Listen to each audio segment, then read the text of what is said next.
કોંગ્રેસમાં ભંગાણ યથાવત છે। બનાસકાંઠા કોંગ્રેસમાંથી વધુ એક નેતાએ હાથનો સાથ છોડ્યો।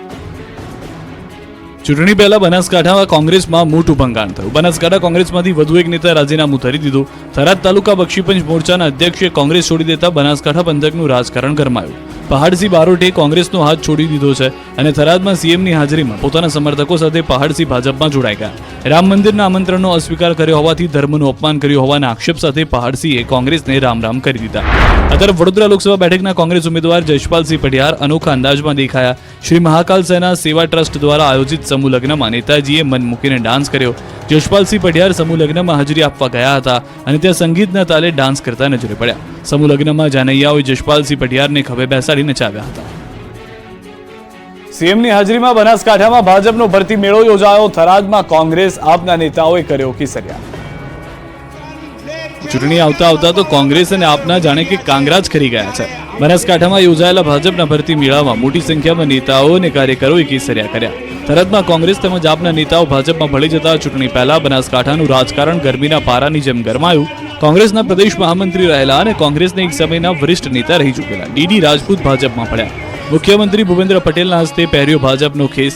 આ ઉપરાંત થરાદ તાલુકા કોંગ્રેસ બક્ષીપંચ મોરચાના અધ્યક્ષ રહેલા પહાડસિંહ બારોટ ભાજપમાં જોડાયા। બનાસકાંઠા કિસાન વિંગના આપના જિલ્લા પ્રમુખ પૂનમ રબારીએ પણ કેસરિયા કર્યા। સભાને સંબોધન દરમિયાન મુખ્યમંત્રી ભૂપેન્દ્ર પટેલે વિરોધીઓ પર પ્રહાર પણ કર્યા। પહેલા ધર્મ જાતિ એના આધારે ઇલેક્શનો લડાતા। માન્ય નરેન્દ્રભાઈના આયા પછી આખી ઇલેક્શનની પેટર્ન બદલાઈ અને એ ઇલેક્શનની પેટર્ન થઈ છે કે આજે વિકાસની રાજનીતિના મુદ્દાના આધારે આ ઇલેક્શનો લડાઈ રહ્યા છે। ગુજરાતમાં પણ યોજાશે મોદી પરિવાર સભા। ભાજપ દ્વારા ગુજરાતભરમાં મોદી પરિવાર સભાનું આયોજન। લોકસભા ચૂંટણીને લઈ તમામ પાર્ટીઓ એક્શન મોડમાં આવી ગઈ છે ત્યારે ભાજપે પણ સમગ્ર ગુજરાતમાં પ્રચાર પ્રસાર શરૂ કરી દીધો। આ દરમિયાન મોદી પરિવાર સભાનું આયોજન કરવાની જાહેરાત કરવામાં આવી। આ સભા 8 એપ્રિલથી 16 એપ્રિલ સુધી સમગ્ર ગુજરાતમાં યોજાશે। ગુજરાત પ્રદેશ ભાજપ મહામંત્રી રજની પટેલે જણાવ્યું કે ચૂંટણી સમયે નરેન્દ્ર મોદી સરકારના કામોની વાત લોકો સુધી પહોંચાડવી જરૂરી છે, એટલે મોટાભાગના ચૂંટણીના કાર્યક્રમો નક્કી થયા છે ત્યારે પાર્ટીએ આપેલા કાર્યક્રમો ભાજપ કરી રહી છે। આગામી સમયે મોદી પરિવાર સભાનું આયોજન કરવામાં આવશે। 2 થી 3 શક્તિ કેન્દ્રોને ભેગા કરીને અથવા તો 10 કે 12 બૂથોને એકત્ર કરી એક જાહેર જગ્યા પર મોટી સભાનું આયોજન કરવાનું પાર્ટીએ નક્કી કર્યું છે। તેમણે વધુમાં કહ્યું કે વિપક્ષ દ્વારા મોદી પર પરિવારને લઈને નિવેદનો આવતા હોય છે ત્યારે ભાજપ દ્વારા પાર્ટીના સભ્યો તેમનો પરિવાર છે તે ચરિતાર્થ કરવાનો સમય છે। આથી જ સમગ્ર વિસ્તારમાં આ મોદી પરિવાર સભા કરવામાં આવશે। 5000 થી વધારે અલગ અલગ સ્થળો પર આ પ્રકારની સભાનું આયોજન કરવામાં આવશે। આ સભામાં મોટી સંખ્યામાં લોકો આવે, વિવિધ સમાજમાંથી અગ્રણીઓ આવે, વિવિધ વર્ગના આગેવાનો આવે, તેમને પીએમ મોદીના 10 વર્ષના કામ વિશે માહિતી આપવામાં આવશે। જણાવી દઈએ કે આ માટે 700 જેટલા નેતાઓની નિમણૂક કરવામાં આવી છે। રાજ્યમાં ચૂંટણીને લઈને તૈયારીઓનો ધમધમાટ। અમદાવાદ સહિતના વિસ્તારોમાં ઈવીએમ અને વીવીપેટની ફાળવણી। લોકસભા સામાન્ય ચૂંટણી 2024ને લઈને ચૂંટણી તંત્રની કામગીરી પૂરજોશમાં ચાલી રહી છે। આજથી ઈવીએમ અને વીવીપેટના વિતરણની કામગીરી શરૂ કરવામાં આવી। સ્ટ્રોંગ રૂમમાં સુરક્ષિત રાખેલ ઈવીએમ વીવીપેટનું આજથી વિતરણ શરૂ કરાયું। 3 થી 4 દિવસ સુધી આ ફાળવણી પ્રક્રિયા ચાલશે। 21 વિધાનસભામાં મોકલવામાં આવશે ઈવીએમ તથા વીવીપેટ। આગામી 7 મેના રોજ મતદાન થવાનું હોવાથી કોઈપણ બૂથ પર વોટિંગ સંબંધિત સમસ્યા ન સર્જાય અને વધુમાં વધુ મતદાન થાય તે માટે ચૂંટણી તંત્રએ આગોતરું આયોજન કર્યું છે। આ તરફ ભાવનગર જિલ્લા ચૂંટણી અધિકારીની ઉપસ્થિતિમાં 7 વિધાનસભા બેઠકના 1845 મતદાન મથકો માટે ઈવીએમ અને વીવીપેટની ફાળવણી કરવામાં આવી। ભાવનગર જિલ્લામાં લોકસભાની ચૂંટણીને લઈને 7 વિધાનસભામાં ઈવીએમની ફાળવણી કરવામાં આવી। ભાવનગર જિલ્લામાં 7497 ઈવીએમનું રેન્ડમાઇઝેશન કરવામાં આવ્યું। 340 કર્મચારીઓ દ્વારા ઈવીએમની ફાળવણી કરાશે। ભાવનગરના 1845 મતદાન મથક છે, જેમાં 2302 બેલેટ યુનિટ અને 2489 વીવીપેટ મૂકવામાં આવશે। આ કામગીરીમાં આશરે 340 અધિકારી અને કર્મચારીઓ જોડાયા છે। બનાસકાંઠામાં ગુલાબસિંહ રાજપૂતનો વિડીયો વાયરલ। જાહેર મંચ પર જ પશુપાલકે કોંગ્રેસ નેતાની પોલ ખોલી। ઠાકરજીભાઈ કોઈને દૂધનો વધારો આવ્યો તો કો પાડો। ભ્રામક પ્રચાર કરતા કોંગ્રેસ નેતા જ ફસાઈ ગયા। તાજેતરમાં એક સભામાં કોંગ્રેસના પૂર્વ ધારાસભ્ય ગુલાબસિંહ રાજપૂતે બનાસ ડેરીના નફા અને દૂધ ભાવ વધારાનો નફો પશુપાલકોને મળ્યો નથી તેવો પ્રચાર કર્યો હતો। જાહેર મંચ પરથી ગુલાબસિંહે આ નિવેદન આપી પશુપાલકોને સવાલ કર્યો। જો કે એ જાહેર મંચ પરથી જ એક પશુપાલકે કોંગ્રેસ નેતાને જે જવાબ આપ્યો તેનાથી ગુલાબસિંહ હાંસીને પાત્ર બની ગયા હતા। પશુપાલકે કહ્યું, હા, મને તો નફો મળ્યો છે। પશુપાલકના આ જવાબથી કોંગ્રેસ નેતા ગુલાબસિંહ પણ ભોંઠા પડી ગયા। ચૂંટણીની મોસમમાં હાલમાં ગુલાબસિંહનો આ વિડીયો ભારે ચર્ચાનું કેન્દ્ર બન્યો। બનાસ ડેરીના નફામાં પશુપાલકોને મળેલા હિસ્સા અંગે કોંગ્રેસના ખોટા પ્રચારમાં કોંગ્રેસ નેતા જ ખુદ ફસાઈ ગયા. આ તરફ આ વિડીયો વાયરલ થતા જે પશુપાલકે ગુલાબસિંહના ખોટા પ્રચારની પોલ ખોલી તે પશુપાલકે પણ સ્પષ્ટતા કરી. તેમણે કહ્યું, દૂધનો ભાવ વધારો અને નફો ફક્ત મને જ નહીં પરંતુ ગામના તમામ પશુપાલકો અને જિલ્લાના પશુપાલકોને મળ્યો છે. તેમણે કહ્યું કે મારા ગામમાં જ 2 કરોડથી વધુનો ભાવ વધારો મળ્યો છે. વધારો આવશે અને ત્યારબાદ ઓનલાઈન ગ્રાહકના ખાતામાં દૂધ વધારો આવે. સુરતમાં ઝડપાયું જુગારધામ તો ભુજમાં જુગારની નવી મોડસ ઓપરેન્ડી, ધાર્મિક યંત્રો દ્વારા થતું રોકાણ. ડાયમંડ નગરી સુરત અને કચ્છમાંથી ધાર્મિક યંત્રોનો ઉપયોગ કરીને જુગાર રમાતો હોવાનો પર્દાફાશ થયો છે. સુરતની કાપોદ્રા સ્થિત આવેલ ગાયત્રી સોસાયટીની 140 નંબરની બિલ્ડિંગમાં ઓનલાઈન યંત્રો બતાવીને રોકાણના 9 ગણા આપવાની લાલચ આપી જુગાર રમાડવામાં આવી રહ્યો હતો. પોલીસને અંગે જાણકારી મળતા જ પોલીસ ત્રાટકી હતી અને ધાર્મિક શ્રી યંત્ર અને સિક્કા ઉપરાંત કમ્પ્યુટર સહિતનો મુદ્દામાલ જપ્ત કર્યો હતો. સાથે જ ભગવાનના નામ અને ધાર્મિક યંત્રનો ઉપયોગ કરી જુગાર રમતા 24 જુગારીઓ પણ ઝડપાયા છે. પોલીસે 47 યંત્ર કાર્ડ અને 61 સિક્કા સહિત 2,25,552 મુદ્દામાલ જપ્ત કર્યો છે. આ તરફ ભુજના સરપટ ગેટ નજીક ચાલતા જુગારધામનો વિડીયો વાયરલ થતા ખળભળાટ મચી ગયો.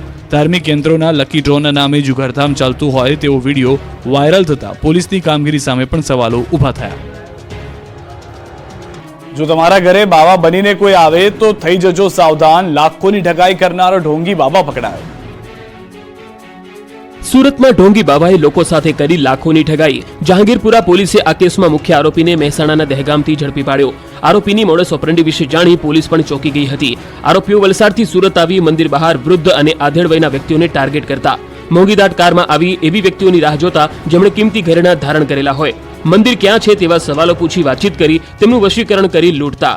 ભોગ બનનાર વ્યક્તિને ધુતારો ફરાર થઈ જાય ત્યારબાદ ખબર પડતી કે તેની પાસેથી રોકડ અને દાગીનાની ચોરી થઈ છે. આરોપીઓ વલસાડ, નવસારી, સુરતના મંદિરોને ટાર્ગેટ બનાવતા. જ્યાં ભરૂચ, વડોદરાથી દહેગામ સુધી આરોપીએ 1 કરોડથી વધુની ઠગાઈ કરી હોવાની વિગતો પણ સામે આવી. પોલીસે આ કેસમાં સીસીટીવીના આધારે એક ઠગની ધરપકડ કરી, જ્યારે 2 આરોપી હજુ પણ વોન્ટેડ હોવાથી પોલીસે બંનેની શોધખોળ હાથ ધરી છે. ધોરાજીમાં ભર ઉનાળે ચોમાસા જેવા દ્રશ્યો સર્જાયા, મુખ્ય માર્ગ પર પાણી ફરી વળ્યા. રાજકોટ જિલ્લાના ધોરાજીની નગરપાલિકા તંત્રની ઘોર બેદરકારી સામે આવી. ભૂગર્ભ ગટર ચેમ્બર ઉભરાઈ જતા દૂષિત પાણી મુખ્ય માર્ગ પર ફરી વળ્યા. ધોરાજીના જેતપુર રોડ પર જ્યારથી આરસીસી રોડ બનાવ્યો ત્યારથી જેતપુરવાસીઓ હાલાકીનો સામનો કરી રહ્યા છે. જ્યારે રોડ બિસ્માર હતો ત્યારે સ્થાનિક વેપારીઓને મુશ્કેલી હતી. હવે જ્યારે આરસીસી રોડ બનાવ્યો ત્યારે સ્થાનિક લોકો ત્રાહિમામ છે. અહીં ભૂગર્ભ ગટર લાઈન ઉભરાઈ જતા રસ્તા પર દૂષિત પાણી ફરી વળ્યા. મુખ્ય માર્ગ પર દૂષિત પાણી ફરી વળતા વાહન ચાલકોને મુશ્કેલી સહન કરવાનો વારો આવ્યો. ભૂગર્ભ ગટર લાઈન બનાવનાર કોન્ટ્રાક્ટર અને નગરપાલિકા તંત્રની ઘોર બેદરકારીના કારણે આવા દ્રશ્યો સર્જાયા. આ વિસ્તારમાં વારંવાર ગટર ઉભરાવવાની સમસ્યા છે, જેના કારણે સ્થાનિક વેપારીઓ અને લોકો મુશ્કેલીમાં મુકાય છે. આ સમસ્યાને લઈને વારંવાર તંત્રને રજૂઆત કરવામાં આવી, છતાં કોઈ નક્કર પગલાં નથી લેવાતા.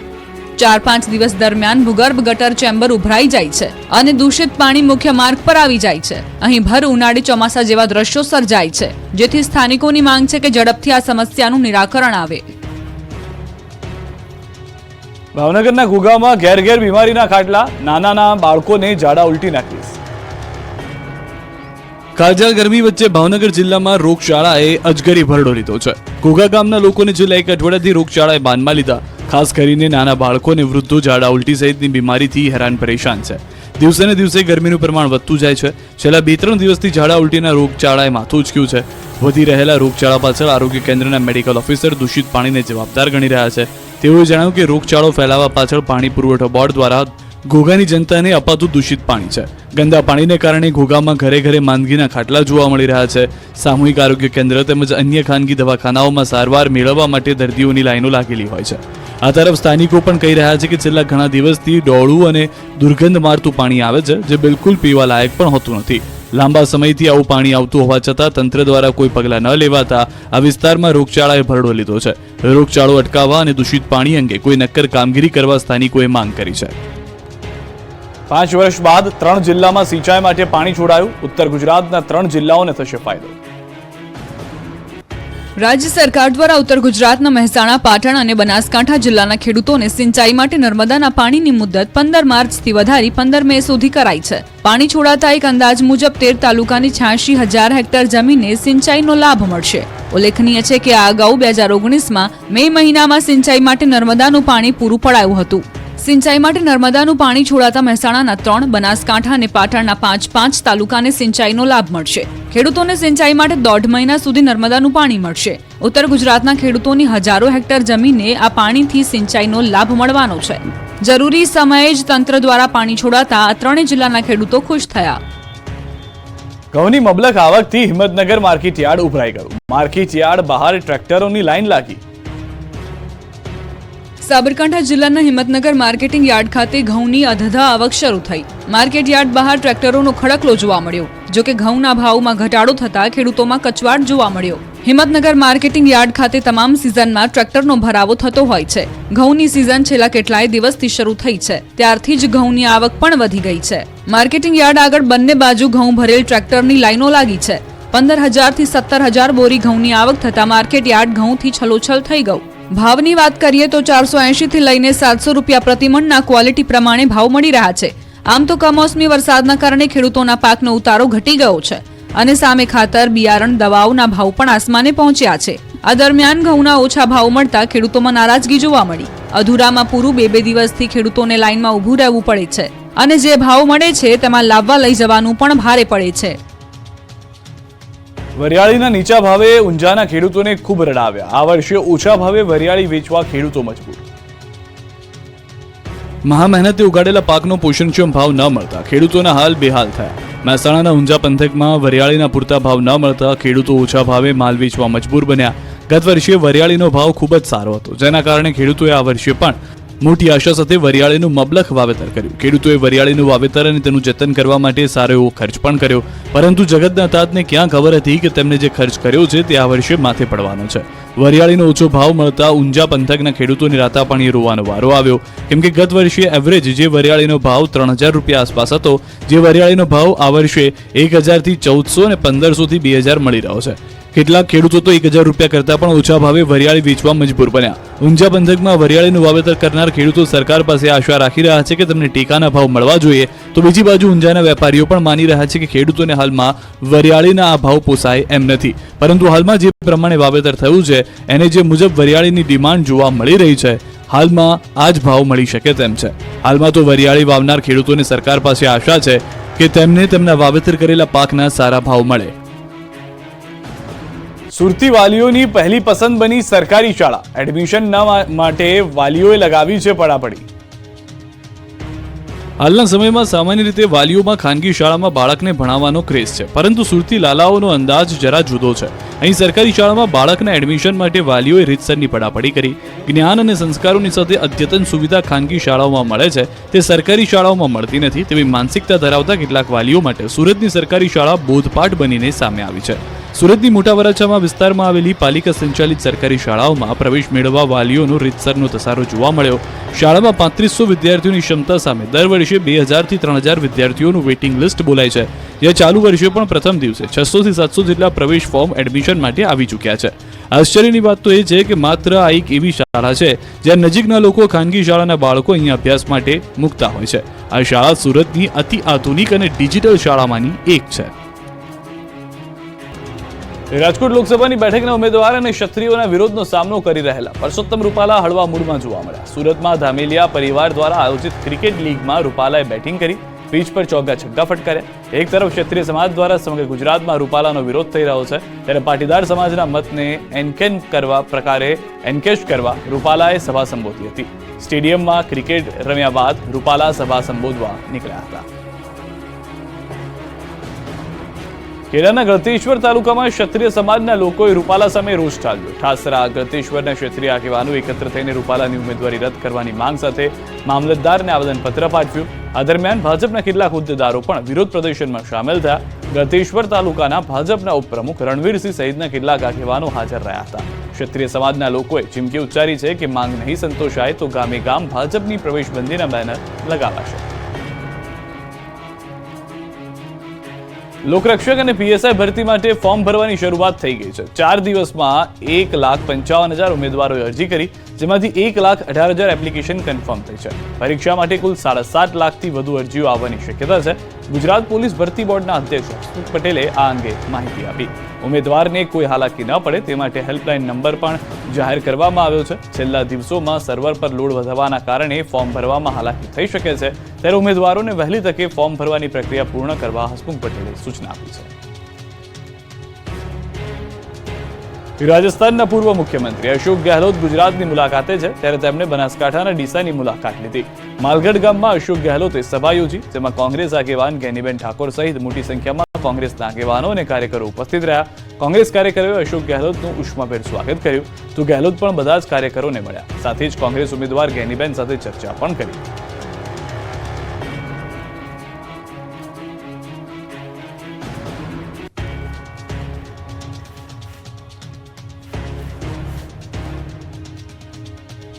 રાજ્યના વાતાવરણમાં મોટા ફેરફારના એંધાણ. 12 અને 13 એપ્રિલે કમોસમી વરસાદ ખાબકી શકે.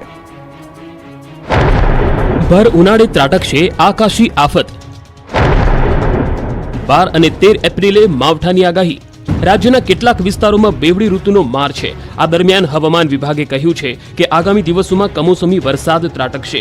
આગામી 3 દિવસ તાપમાન યથાવત રહેશે, પરંતુ ત્યારબાદ રાજ્યના વાતાવરણમાં મોટો પલટો આવી શકે છે. 12 અને 13 એપ્રિલ દરમિયાન રાજ્યના કેટલાક વિસ્તારોમાં માવઠું થાય એવી હવામાન વિભાગે આગાહી કરી. डे 5 की बात करेंगे, जहाँ पे मतलब लाइट रेन होने का पूर्वानुमान दिया गया है, वो जिले हैं वलसाड़, नवसारी और सूरत. और डे 6 की बात करेंगे तो डे 6 में कच्छ और बनासकांठा में लाइट रेन होने का पूर्वानुमान दिया गया है. જે સ્થળોએ વરસાદ થવાની સંભાવના છે તેના પર નજર કરીએ તો 12 એપ્રિલે વલસાડ, નવસારી, સુરતમાં એટલે કે દક્ષિણ ગુજરાતના કેટલાક વિસ્તારોમાં કમોસમી વરસાદના એંધાણ છે. આ ઉપરાંત 13 એપ્રિલે કચ્છ અને બનાસકાંઠામાં સામાન્ય વરસાદની આગાહી કરવામાં આવી છે. સુરતમાંથી ઝડપાયું નકલી શેમ્પૂ અને પાન મસાલા બનાવવાનું ગોડાઉન. બ્રાન્ડેડ કંપનીના નામે ઝડપાયો ગોરખધંધો. ઘી અને જીરું બાદ હવે નકલી શેમ્પૂ અને ગુટકાનો ગોરખધંધો પકડાયો. સુરતના ઓલપાડમાંથી નકલીનું નેટવર્ક ઝડપાયું. સુરતમાં જાણે કે નકલીનો કારોબાર ખુલ્લેઆમ ફૂલો ફાલ્યો હોય તેમ ડુપ્લિકેટ ઘી અને દારૂ બાદ નકલી શેમ્પૂ અને પાન મસાલા બનાવવાનું ગોડાઉન ઝડપાયું. બ્રાન્ડેડ કંપનીના નામે ડુપ્લિકેટનો ગોરખધંધો ઝડપાયો. ઓલપાડના માસમા ગામેથી ડુપ્લિકેટ શેમ્પૂ અને નકલી વિમલ બનાવવાની ફેક્ટરી ઝડપાઈ. માસમા ગામે આવેલી ચાંદ ઇન્ડસ્ટ્રીયલ એસ્ટેટમાં ગોરખધંધો ચાલતો હતો. ઓલપાડ પોલીસે બાતમીના આધારે દરોડા પાડ્યા, જેમાં નકલી વિમલ અને શેમ્પૂ બનાવવાના 3 મશીન, વિમલનું 700 કિલો ડુપ્લિકેટ રો મટીરીયલ અને રોલ ઝડપાયા. ઓલપાડ પોલીસના દરોડા દરમિયાન 1800 લીટર ડુપ્લિકેટ શેમ્પૂનું રો મટીરીયલ અને 37 પેકેટ કબજે કરવામાં આવ્યા. પોલીસે નકલી શેમ્પૂ અને પાન મસાલાનો જથ્થો અને રો મટીરીયલ મળી કુલ 50 લાખથી વધુનો મુદ્દામાલ કબજે કર્યો. વિરોધના વંટોળ વચ્ચે પરસોત્તમ રૂપાલા 16 એપ્રિલે ફોર્મ ભરશે. જંગી જનસભાનું પણ આયોજન. રાજ્યમાં ઠેર ઠેર ક્ષત્રિયોના વિરોધ વચ્ચે રાજકોટ લોકસભા બેઠક પરથી પરસોત્તમ રૂપાલા 16 એપ્રિલે ઉમેદવારી નોંધાવશે. ભાજપ પ્રવક્તાએ કહ્યું કે વિજય મુહૂર્તમાં રૂપાલા ફોર્મ ભરશે. ફોર્મ ભરતા પહેલા શહેરના બહુમાળી ચોક ખાતે જંગી જનસભાનું આયોજન થશે, જેમાં રૂપાલા સંબોધન પણ કરશે. ભાજપના દાવા પ્રમાણે 16 એપ્રિલે બહુમાળી ભવન ખાતે તે દિવસે 20 થી 25,000 લોકો પણ હાજર રહેશે. ભાજપે આ કાર્યક્રમને લઈને તૈયારીઓ પણ શરૂ કરી દીધી છે અને તૈયારીઓના ભાગરૂપે રાજકોટ ભાજપના વરિષ્ઠ નેતાઓ સ્થળની સમીક્ષા કરવા માટે પણ પહોંચ્યા હતા. મહત્વનું છે કે અનેક જગ્યાએ રૂપાલાના વિરોધમાં પોસ્ટર્સ લાગ્યા છે અને કેટલાક ગામોમાં ભાજપ નેતાઓના પ્રવેશ પર પ્રતિબંધ મૂકી દેવાયો છે. બીજી તરફ પરસોત્તમ રૂપાલાએ ચૂંટણી પ્રચાર શરૂ કરી દીધો છે. વિવાદના વંટોળ વચ્ચે આગામી 16 એપ્રિલ 2024ના રોજ પરસોત્તમ રૂપાલા પોતાનું ઉમેદવારી ફોર્મ ભરશે. જોકે રૂપાલા ફોર્મ ભરશે આ જાહેરાત સાથે ક્ષત્રિયો ઉકળી ઉઠ્યા અને ભવિષ્યની રણનીતિ ઘડવાની જાહેરાત કરી દીધી. ધંધુકામાં યોજાયેલા ક્ષત્રિય અસ્મિતા સંમેલનમાં ક્ષત્રિયો દ્વારા રાજકોટમાં એક વિશાળ સંમેલન યોજવાની જાહેરાત કરાઈ છે. જોકે સંમેલન ક્યારે યોજાશે તેને લઈને હજુ સ્પષ્ટતા બાકી છે. રાજ્યભરમાં આજે પણ રૂપાલા સામે વિરોધનો વંટોળ રહ્યો. અરવલ્લી, વડોદરા, ખેડામાં વિરોધ થયો. રૂપાલા વિવાદ હજુ પણ શાંત થવાનું નામ નથી લેતો. રાજ્યભરમાં ક્ષત્રિય સમાજનો વિરોધ હજુ પણ યથાવત. પરસોત્તમ રૂપાલાના નિવેદન સામે અરવલ્લીના ગામડાઓના ક્ષત્રિય સમાજમાં રોષ જોવા મળ્યો. ગ્રામ્ય વિસ્તારોના ક્ષત્રિય સમાજે વિરોધ પ્રદર્શન કર્યું. 11 થી વધુ ગામોમાં ભાજપ કાર્યકરોની પ્રવેશબંધીના બેનર લાગ્યા. વાવડી, સરડોઈ, બોલુન્દ્રા, મંગલપુર, પીપરાણામાં આ પ્રકારના બેનર લાગ્યા છે. માલજીના પહાડિયા, શીણાવાડ, કંભરોડા, ટુનાદર, ગોકુલ ગામમાં પણ બેનર લગાવવામાં આવ્યા. ક્ષત્રિય આગેવાનોની માંગ છે કે કોઈ પણ પ્રકારે રૂપાલાની ઉમેદવારી રદ કરવામાં આવે. આ તરફ વડોદરાના ડભોઈ તાલુકાના શાઠોદ ગામમાં બેનરો લગાવી રૂપાલા સામે વિરોધનો વંટોળ સર્જાયો. ગામમાં મુખ્ય પ્રવેશ દ્વાર પર રાજપૂત સમાજે બેનર લગાવ્યું. રૂપાલાની ટિકિટ રદ કરવાની ક્ષત્રિય સમાજની ઉગ્ર માંગ છે. રાજકોટ લોકસભાના ભાજપ ઉમેદવાર પરસોત્તમ રૂપાલાનો વિવાદ દિવસે ને દિવસે વકરતો જઈ રહ્યો છે, ત્યારે ખેડાના ઠાસરા અને ગળતેશ્વરના ક્ષત્રિય સમાજના આગેવાનોની બેઠક મળી. ઇન્દોર અમદાવાદ હાઈવે પર ફૂલબાઈ માતાના મંદિરે આગેવાનો એકત્રિત થયા. પરસોત્તમ રૂપાલાની ટિકિટ રદ કરવાની માંગ સાથે આગેવાનોએ સંકલ્પ પણ લીધા. રૂપાલા મામલે ક્ષત્રિય સમાજ મક્કમ છે. રાજ્યના અનેક વિસ્તારોમાં વિરોધના બેનર પણ લાગ્યા. ક્ષત્રિય સમાજનો વિરોધ યથાવત છે. એક તરફ દ્વારકાના ભાતીલ ગામમાં ક્ષત્રિય સમાજના લોકોએ રૂપાલાનો વિરોધ કર્યો. ગામના પ્રવેશ દ્વાર પર બેનર નોંધાવી રૂપાલાની ટિકિટ રદ કરવાની માંગ કરી, તો બીજી બાજુ કચ્છના અંતરજાળ ગામમાં જ સૂત્રોચ્ચાર કરી વિરોધ નોંધાવ્યો. આ તરફ જેતપુરમાં વિરોધમાં ક્ષત્રિય સમાજના આગેવાનોએ મામલતદારને આવેદનપત્ર આપ્યું. મહિલાઓ કેસરી સાડી પહેરી વિરોધ કર્યો, તો જૂનાગઢમાં ભાટી ગરાસિયા રાજપૂત સમાજે કલેક્ટરને આવેદનપત્ર આપી રૂપાલાની ટિકિટ રદ કરવાની માંગ કરી, જેમાં સોડવદર, ડેરવાણ, પસવાડા, વાઘણિયા, મંડલિકપુરના ભાટી ગરાસિયા રાજપૂત સમાજના આગેવાનો જોડાયા. આ તરફ અમદાવાદમાં ક્ષત્રિય સમાજ દ્વારા રૂપાલાનો અનોખો વિરોધ કરાયો. વિવાદિત નિવેદન બદલ ક્ષત્રિય સમાજ બોયકોટના બેનરો લગાવી વિરોધ કરશે. સામાજિક સંસ્થાઓ અને પરિવાર ઘરમાં રહી મહાઆરતી કે મીણબત્તી પ્રજ્વલિત કરી દેખાવો કરશે. રાજપૂત સંસ્થાઓની સંકલન સમિતિ દ્વારા વડીલો, યુવાઓ અને માતા બહેનોને આહવાન કરાયું. ગાંધીનગરમાં પણ રૂપાલાના નિવેદનથી ક્ષત્રિય સમાજમાં નારાજગી યથાવત છે. પેથાપુરમાં ગાંધીનગરના ક્ષત્રિય સમાજના લોકોએ બેઠક યોજી. રૂપાલાની ઉમેદવારી રદ કરવા મામલે ક્ષત્રિય સમાજ મક્કમ દેખાયા. રૂપાલા સામે વિરોધ પ્રદર્શિત કરી ક્ષત્રિયો કલેક્ટરને આવેદનપત્ર આપશે. માત્ર કોંગ્રેસમાં જ નહીં, આપમાં પણ ડખા થયા. બોટાદ આપમાં મોટા પાયે ભંગાણ. આગામી લોકસભાની ચૂંટણીને લઈ ભાજપમાં ભરતી મેળો જોવા મળી રહ્યો છે, ત્યારે બોટાદ જિલ્લા આમ આદમી પાર્ટીમાં ભંગાણ થયું. ગઢડા રોડ પર આવેલ જિલ્લા ભાજપ કાર્યાલય ખાતે જિલ્લા ભાજપ પ્રમુખ મયુર પટેલ, મહામંત્રીઓ તેમજ ભાજપના આગેવાનોની ઉપસ્થિતિમાં આપના કાર્યકર્તાઓએ કેસરિયા કર્યા. આપના શહેર પ્રમુખ કાળુભાઈ રાઠોડ, મહામંત્રી ઓઢભાઈ ધાંધલ, વિધાનસભા સંગઠન મંત્રી ઉમેદસિંહ ગોહિલ, મહિલા મોરચાના પ્રમુખ પૂરીબેન સાકરિયા સહિતના અન્ય કાર્યકરો ભાજપમાં ભળી ગયા. કેસરીઓ ધારણ કરનાર કાળુભાઈ રાઠોડ તેમજ જિલ્લા ભાજપ પ્રમુખ દ્વારા કોઈપણ જાતના કમિટમેન્ટ વગર ભાજપમાં ભળ્યા હોવાનું નિવેદન આપ્યું. તેમણે કહ્યું કે પીએમ મોદીના વિકાસનો વેગ જોઈને કેસરિયા કર્યા. તેઓએ વિપક્ષમાં કામ ન થતો હોવાનો પણ આક્ષેપ મૂક્યો. હજુ આગામી દિવસોમાં અન્ય આગેવાનો પણ આપ છોડે તેવા એંધાણથી બોટાદનું રાજકારણ ગરમાઈ ગયું છે. આ તરફ કોંગ્રેસમાં ભંગાણ યથાવત છે. બનાસકાંઠા કોંગ્રેસમાંથી વધુ એક નેતાએ હાથનો સાથ છોડ્યો. ચૂંટણી પહેલા બનાસકાંઠામાં કોંગ્રેસમાં મોટું ભંગાણ થયું. બનાસકાંઠા કોંગ્રેસમાંથી વધુ એક નેતા રાજીનામું ધરી દીધું. થરાદ તાલુકા બક્ષીપંચ મોરચાના અધ્યક્ષે કોંગ્રેસ છોડી દેતા બનાસકાંઠા પંથકનું રાજકારણ ગરમાયું. પહાડસિંહ બારોટે કોંગ્રેસનો હાથ છોડી દીધો છે અને થરાદમાં સીએમની હાજરીમાં પોતાના સમર્થકો સાથે પહાડસિંહ ભાજપમાં જોડાઈ ગયા. રામ મંદિરના આમંત્રણનો અસ્વીકાર કર્યો હોવાથી ધર્મનું અપમાન કર્યું હોવાના આક્ષેપ સાથે પહાડસિંહે કોંગ્રેસને રામ રામ કરી દીધા. આ તરફ વડોદરા લોકસભા બેઠકના કોંગ્રેસ ઉમેદવાર જયપાલસિંહ પઢિયાર અનોખા અંદાજમાં દેખાયા. શ્રી મહાકાલ સેના સેવા ટ્રસ્ટ દ્વારા આયોજિત સમૂહ લગ્નમાં નેતાજીએ મન મૂકીને ડાન્સ કર્યો. જયપાલસિંહ પઢિયાર સમૂહ લગ્નમાં હાજરી આપવા ગયા હતા અને ત્યાં સંગીતના તાલે ડાન્સ કરતા નજરે પડ્યા. સમૂહ લગ્નમાં જાનૈયાઓએ જયપાલસિંહ પઢિયારને ખભે બેસાડી નચાવ્યા હતા. સીએમની હાજરીમાં બનાસકાંઠામાં ભાજપનો ભરતી મેળો યોજાયો. થરાદમાં કોંગ્રેસ આપના નેતાઓએ કર્યો કેસરિયા. ચૂંટણી આવતા આવતા તો કોંગ્રેસ અને આપના જાણે કે કાંગરા જ ખરી ગયા છે. બનાસકાંઠામાં યોજાયેલા ભાજપના ભરતી મેળામાં મોટી સંખ્યામાં નેતાઓ અને કાર્યકરોએ કેસરિયા કર્યા. થરાદમાં કોંગ્રેસ તેમજ આપના નેતાઓ ભાજપમાં ભળી જતા ચૂંટણી પહેલા બનાસકાંઠાનું રાજકારણ ગરમીના પારાની જેમ ગરમાયું. કોંગ્રેસના પ્રદેશ મહામંત્રી રહેલા અને કોંગ્રેસના એક સમયના વરિષ્ઠ નેતા રહી ચૂકેલા ડીડી રાજપૂત ભાજપમાં પડ્યા. મુખ્યમંત્રી ભૂપેન્દ્ર પટેલના હસ્તે પહેર્યો ભાજપનો ખેસ. આ ઉપરાંત થરાદ તાલુકા કોંગ્રેસ બક્ષીપંચ મોરચાના અધ્યક્ષ રહેલા પહાડસિંહ બારોટ ભાજપમાં જોડાયા. બનાસકાંઠા કિસાન વિંગના આપના જિલ્લા પ્રમુખ પૂનમ રબારીએ પણ કેસરિયા કર્યા. સભાને સંબોધન દરમિયાન મુખ્યમંત્રી ભૂપેન્દ્ર પટેલે વિરોધીઓ પર પ્રહાર પણ કર્યા. કે પહેલા ધર્મ, જાતિ એના આધારે ઇલેક્શનો લડાતા. માન્ય નરેન્દ્રભાઈના આયા પછી આખી ઇલેક્શનની પેટર્ન બદલાઈ અને એ ઇલેક્શનની પેટર્ન થઈ છે કે આજે વિકાસની રાજનીતિના મુદ્દાના આધારે આ